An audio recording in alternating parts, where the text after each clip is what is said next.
ఓం నమశివాయ. శ్రీశైల మల్లికార్జున మేడారం సమ్మక్క సారక్క చిలుకూరు బాలాజీ స్వామి. ఓం నమశివాయ. గోపురం టీవీ చూసే వాళ్ళ ప్రేక్షకులందరికీ నమస్కారం. నా పేరు రామ్ శాస్త్రి. చిలుక జోషం అంటండి ఆ కాలంలో ఉంది, ఇప్పుడు గుడుక ఉంది, ఇక ముందు గుడుక నడుస్తుంది. చిలుక జోషం అంటే నిజం ఉందండి, నమ్మండి, వినండి. 12 రాశుల మీద ఈ రాశి మీద గురుబలం ఎంత ఉంది, ఈ రాశి మీద శని బలం ఎంత ఉంది, లాభం ఎంత, లుక్సాన్ ఎంత, ఏ రాశి మీద గురుబలం ఎట్లా ఉంది చెప్తా వినండి. డిసెంబర్ నెల 22 నుంచి 28 తారీఖు వరకు ఎలా ఉంది చెప్పేస్తే వినండి. తులారాశి వాళ్ళ జ్యోతిషం, తులారాశి వాళ్ళ భవిష్యవాణి, తులారాశి వాళ్ళ గణితవాణి తీ చిలకమ్మ. తులారాశి వాళ్ళ శాస్త్రం ఎట్లా ఉంది తీ చిలుక. తులారాశి వాళ్ళకి సాక్షంగా అయ్యప్ప స్వామి, శబరిమలై అయ్యప్ప స్వామి. ఈసారి ఎవరైతే ఈ దీక్ష వేసినరో, ఎవరైతే స్వామిమాల మీరు వేసుకున్నారో, ఎవరైతే స్వామి ధ్యానంలో మీరు ఉన్నారో, నిజంగానే ఆ స్వామివారి దర్శనం చేసుకుని మీరు వచ్చిందంటే, అయ్యప్ప స్వామి దర్శనం చేసుకుని మీరు వచ్చిందంటే, ఈసారి మీరు నిజంగానే మీ నెట్టి మీద ఉన్న దరిద్రం, మీ ఇంటి మీద ఉన్న దరిద్రం పటాపంచలమైపోతుంది. ఎన్నిసార్లు అయ్యప్ప స్వామి మాల వేసినా ఏమీ లేదు, ఎప్పుడు ఏడ ఉన్నా ఆన్య ఉన్నా, ఏడ గొంగడి ఆన్య పడింది, నేను ఎంత ఉన్నా అంతే ఉన్నా, ఎవరెవరు ఎక్కనో పోతున్నారు మీ అంతే ఉన్నాం.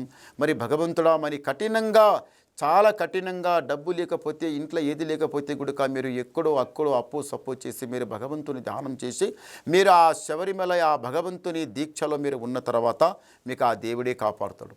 నిజంగానే మీ ఇంటి మీద ఉన్న దరిద్రం పోతుంది. మీ ఇంటి లోపల అరకతల బరకతల లాభం కలిగిపించే ఆ దేవుడు మహాదేవుడు, చాలా గొప్ప దేవుడు. అంతటి ఆ దేవుని దర్శనం చేసుకొని మీరు వచ్చారంటే నిజంగానే మీ ఇంటి మీద ఉన్న దరిద్రం పోతుంది, మీ ఇంట్లో అంతా కలిసి వస్తుంది. ఏమన్నా ఆగిపోయిన పనులు జరుగుతాయి. ముందు జరిగే పనులు మనసులో అనుకొని అది పని చేయాలి, ఆ పని చేయాలని మీ మనసులో ఎట్లా ఉందో ఆ పనులు పటాపట్ లోపల జరిగిపోతాయి. నిదానంగా కాదు, తొందరగానే అయిపోతాయి, జరుగుతాయి. స్వామి మాల, అయ్యప్ప మాల వేసుకోవాలంటే అదృష్టం పట్టి ఆ భగవంతుడు ఏపిస్తేనే మీరు వేసుకుంటారయ్యా, లేకపోతే వేసుకోరు.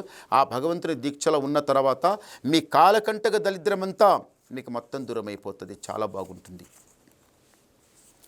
ఈ తులారాశి వాళ్ళకు ఎందుకో కానీ ఎక్కువ ఆలోచిస్తూనే ఉంటారు. ఇట్లా కాదు, చాలా ఎక్కువ ఆలోచిస్తారు. ఏమని ఆలోచిస్తారు?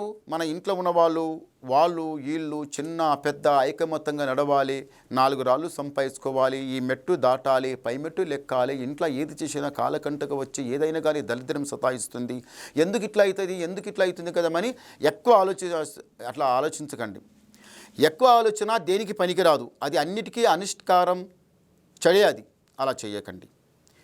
ఈ రాశి వాళ్ళకి ఇంతవరకు వాహన గండం, చాలా భారీ గండం, ప్రాణం పోయే గండం దేవుడే దాటిచ్చిండు. చూడండి, ఇంట్లోకి మీరు బయటికి వెళ్ళిపోయే వాళ్ళు పెద్దలు ఏమంటారంటే, నాయన జాగ్రత్త, అమ్మా నీ జాగ్రత్త. తులారాశి వాళ్ళకి చెప్పేటోళ్ళు పెద్దలు, అమ్మ మీరు జాగ్రత్తగా వెళ్ళి జాగ్రత్తగా రండి, ఎంతైనా కానీ జాగ్రత్త అంటారు. మీరేమనుకుంటారు, మాకు రాదా, మాకు బండి రాదా, మాకు చదువు లేదా, మాకు తెలివి లేదా, ఏం లేదా, ఎందు గురించి అట్లా ఆ మోములా పోకండి, అలా వెళ్ళకండి, అది కరెక్ట్ కాదు. పెద్దలు చెప్పిన మాట, పెద్దల మాట సద్యమూట, భగవంతుని ఆ విదీక్ష. అది మీరు ఏదైతే మీరు పెద్దల మాట వింటారో భగవంతునికి అనుగ్రహం, భగవంతుడు తోడు ఉన్నట్టు. మీకు భగవంతుడు వెనక తోడు ఉంటే మీకు ఏం ఆపత వస్తుంది, ఏం ఆపత రాదు. కానీ భగవంతునికి ధ్యానంలో తెలుసుకొని పెద్దలు చెప్పిన మాట ముచ్చట ధ్యానంలో పెట్టుకొని మీరు నడిస్తే చాలా బాగుంటుంది. అడుగడుగుకు మేము బండికి బ్రేక్ ఎట్లా ఇస్తామో పెద్దల మాట అట్లా బ్రేక్ ఇస్తుంది. ఏదన్నా చెడు చేయాలనుకుంటే ఇక ధర్మని పెద్దలు చెప్పిన మాట గుర్తుకొస్తుంది. అలా అది కూడా దాని పద్ధతి మీద నడుస్తే, పెద్దలు చెప్పిండమని వాళ్ళు చెప్పిన మాట వాళ్ళనే వదిలిపెట్టి మన ఇష్ట ప్రకారం నడిచినామనుకో, ఇప్పుడు వాహన బండ్ల గండం ఎట్లా వస్తుందో మీకు తెలుసు కదా. బండి గండం చాలా పెద్ద గండం, ఆ బండికి తలిగిందంటే ఇక సాష్టాంగం శివమయమే. అలా వెళ్ళకండి, చాలా జాగ్రత్త మీద నడవండి. కాలం ఒక 30-40 సంవత్సరాల కింద వాహన బండ్లు చాలా తక్కువ ఉండే, అప్పుడు చాలా తక్కువ, ఇప్పుడు చాలా ఎక్కువ వెళ్ళినాయి. చాలా జాగ్రత్తగా నడవాలి. ఏదో షోరూమ్ నుంచి బండి తీసుకొచ్చినాం, ఇది పికప్ చాలా ఇస్తుంది, చాలా బాగా మంచిగా ఉంటుంది బండి, చాలా పికప్ ఇస్తే అది ఇది అనుకోవడం అది కరెక్ట్ కాదు. మన చేతిలో బండి ఉన్న తర్వాత ఎంత నిదానంగా నడిపిస్తే అంత బాగుంటుంది. తొందరపడకండి, నిదానం చేయండి. మళ్ళొకటి ఈ రాశి వాళ్ళకి మళ్ళొకటి ఏముందంటే మాత్రము తొందర పని పడదు, తొందర పని చెయ్యవద్దు, నిదానమైన పని చాలా మంచి కలిసి వస్తుంది. రాజా బతుకు బతికేది ఉంది, తల వంచేది లేదు, చేయి జాపేది లేదు, రాజా బతుకు బతికేది ఉంది. భార్య భర్తల బంధం బాగుంటుంది, అన్నతముల అనుబంధం బాగుంటుంది, అక్కచెల్లెల బంధం బాగుంటుంది, అందరి బంధం బాగుంటుంది. చేయి పెట్టిన పని మంచి కలిసి వస్తుంది. రాజా బతుకు బతికే టైం వచ్చింది. తొందర పడకండి, నిదానం చేయండి, మీకు అంత మంచి కలిసి వస్తుంది. అంతా ఆ దేవ ధ్యానంలో ఉండండి, మీకు ఆ దేవుడి మీకు కాపాడుతాడు. ఓం నమ శివాయ. మంచిగా వరేపడ్డాయి తులారాశి వాళ్ళ గుడిక. తులారాశి వాళ్ళకి ఆదాయం 11, వ్యాయం 5, రాజపూజ ఫలం 2, అవమానం 2. అంతా బాగుందండి.